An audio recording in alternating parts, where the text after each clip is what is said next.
साथियों ये कविता केवल पढ़ने के लिए है। वर्षा रानी आना जी, इसके कोई प्रश्न उत्तर नहीं है। वर्षा रानी आना जी, आंधी तूफान लाना जी, बादल के गाजे बाजे से बिजली तुम चमकाना जी, वर्षा रानी आना जी। बच्चों को नहलाना जी, कभी कभी रपटाना जी, पूरे चौक में छपक छैया, कागज की नाव चलाना जी, चलवाना जी, वर्षा रानी आना जी।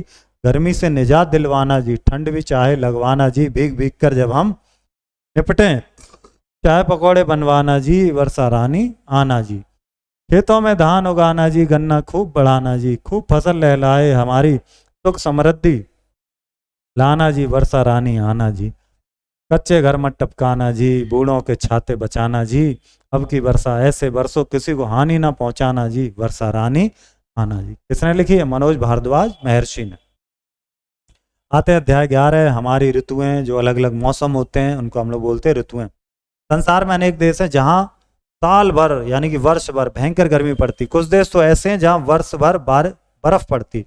लेकिन हमारा देश क्या है? ऋतुओं की दृष्टि से बहुत ही संपन्न है, जहां वर्ष में एक के बाद एक ऋतु आती। ये ऋतु हमारे जीवन पर अनेक प्रकार से प्रभाव डालती। ग्रीष्म, वर्षा और शीत मुख्य ऋतुएं हैं। मई जून ग्रीष्म ऋतु का समय होता है।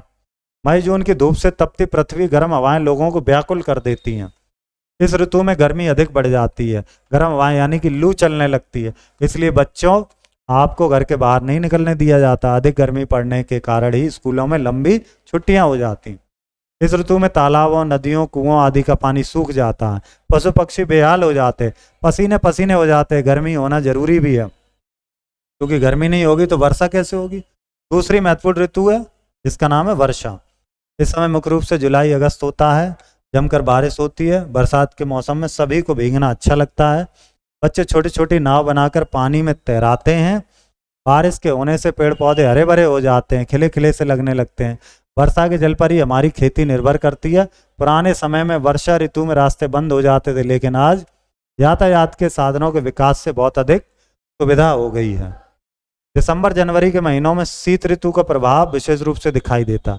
इस समय ठंडी हवाएं चलती, कहीं कहीं बर्फ भी पड़ती। ठंड से बचने के लिए हम ऊनी कपड़े पहनते हैं।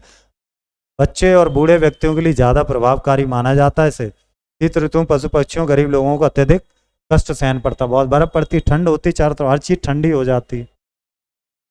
संसार यानी कि दुनिया, ऋतु माने मौसम, व्याकुल यानी बेचैन, यातायात मतलब आवागमन, भयंकर माने भीषण, ग्रीष्म गर्मी, शीत सर्दी और कष्ट माने दुख। अब इसके मुख्य प्रश्नों पर आते हैं हम लोग। जैसे ये मुख्य प्रश्न है, संसार के पर्यायवाची आपको पता है क्या है? विश्व, दुनिया, वायु का हवा, समीर, विद्यालय का, विद्यालय का कहाँ है? शिक्षालय, जहाँ हम लोग शिक्षा लेने जाते हैं, और गुरुकुल। जल यानी कि पानी, नीर, वृक्ष यानी कि पेड़, पादप, तालाब, तड़ाग, सरोवर।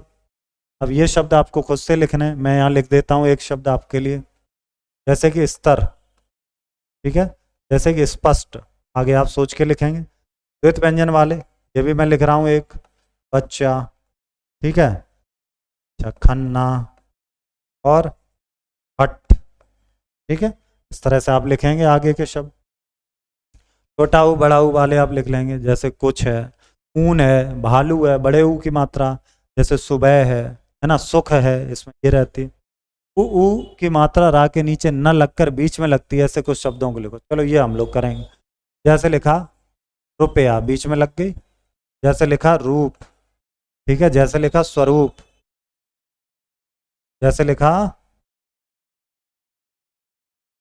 रूप, स्वरूप, रुपया, जरूर और गुरूर, ठीक है। अब मैं रा पे मात्रा कहाँ आ गई? बीच में। चित्रों को देखना, ऋतु का नाम आप लिख लेंगे। ये वर्षा ऋतु है, ये भी वर्षा ही ऋतु है। ये तो गर्मी आइसक्रीम खा रही, ग्रीष्म ऋतु है। ये सर्दी है, यहाँ पर शीत ऋतु है। ये साइकिलिंग कर रहे हैं, ये भी ग्रीष्म ऋतु है। ये वर्षा ऋतु है। ये देखो गर्म कपड़े पहने ना, शीत ऋतु, ये ग्रीष्म ऋतु। आते हैं अगले अध्याय में। धन्यवाद।